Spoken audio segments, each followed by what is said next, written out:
Gandhigram police સ્ટેશનમાં ગયા વર્ષે 2023માં જીપીઆઈડી તેમજ આઈપીસી મુજબનો એક ગુનો દાખલ થયેલો હતો, જેમાં આના આરોપીઓ છે રાહુલ સોની અને તેના પત્ની અદિતિ સોની. આ બંનેએ એન્જલ વન નામની એક કંપની શરૂ કરી અને ઘણા લોકોને એવી લાલચ આપી કે તમને દર મહિને આમાં 22% જેટલું રિટર્ન મળશે.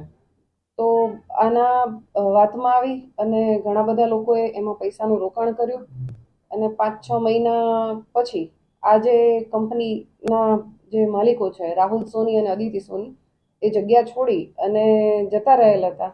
અને આ જે ડિપોઝિટર્સ છે જેટલા એ લોકોને પાછળથી એમણે જે પણ રોકાણ કરેલું હતું જે પૈસાનું એ મૂડી કે પછી એનું 22% એવું કાંઈ પણ એમને મળેલ નહોતું, જેથી ગયા વર્ષે એમણે આ બાબતે ફરિયાદ નોંધાવી હતી અને એના માટે અમારી ટીમ કાર્યરત હતી. પરંતુ આ બંને વ્યક્તિઓ જે તે ટાઈમે પહોંચની બહાર હતા.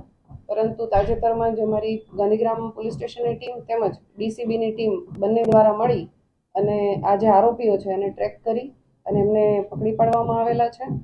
આ જે આરોપીઓ છે એમણે અત્યાર સુધી અમારી પાસે જે માહિતી આવી છે એ પ્રમાણે 103 જેટલા લોકો છે જેની સાથે આ ફ્રોડ કર્યું છે.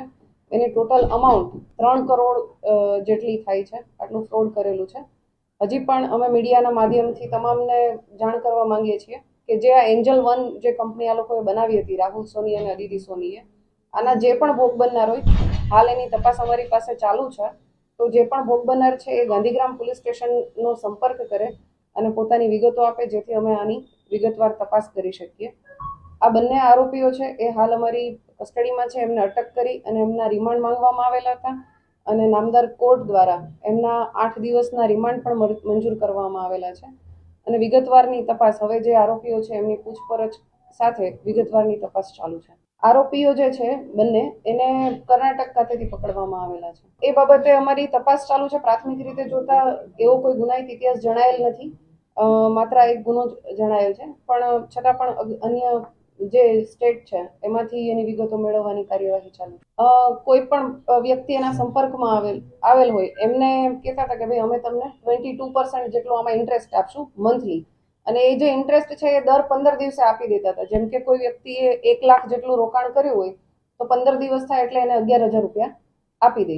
એવી રીતે એણે 3-4 મહિના જેટલું વ્યવસ્થિત લોકોને ઇન્ટરેસ્ટ આપ્યું, તો જેનાથી જે વ્યક્તિઓએ ઇન્વેસ્ટ કરેલું હતું એમના ઓળખીતા એ રીતેથી અને ઘણા બધા લોકો છે જેમણે આમાં ઇન્વેસ્ટ કર્યું. કદાચ સ્ટાર્ટિંગમાં મેં કીધું એ રીતે 3-4 મહિના એમણે પરત પણ આપ્યા પૈસા, પણ બાકી પાછળથી આ વ્યક્તિઓ જતા રહેલા હતા પોતાની દુકાન બંધ કરીને. અને આ જેટલા પણ લોકો છે 103 જેટલા લોકો એની સાથે ફ્રોડ કરેલા. શેર બજારમાં રોકાણ કરવાનું કહી અને 22% જેટલું રિટર્ન મળશે એવી બાંહેધરી આપી અને તેઓ આ લોકો પાસેથી પૈસા પડાવે. અત્યાર સુધી જેટલી તપાસમાં ખુલ્યું છે એ પ્રમાણે ટોટલ 103 જેટલા ડિપોઝિટર્સ છે અને 3,29,00,000 જેટલી અમાઉન્ટ છે. હજી અમારી પાસે રોજે લોકો આવી રહ્યા છે એટલે આ અમાઉન્ટમાં વધારો થવાની શક્યતા છે.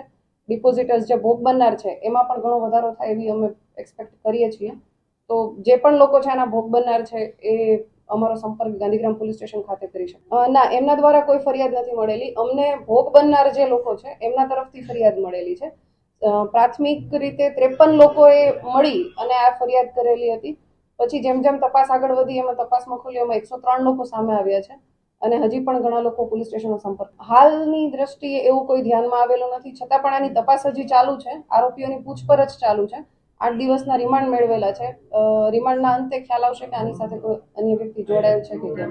ના, એ કેશ ડિપોઝિટ નતા લેતા. એ બેંકમાં અમુક જે અમાઉન્ટ છે બેંકમાં લેતા હતા, ચેક થ્રુ લેતા હતા, અધરવાઇઝ ઓનલાઈન ટ્રાન્ઝેક્શન થ્રુ લેતા હતા અને ઘણા કેશમાં લેતા હતા. અલગ અલગ રીતે, કોઈ સ્પેસિફિક મોડ નથી.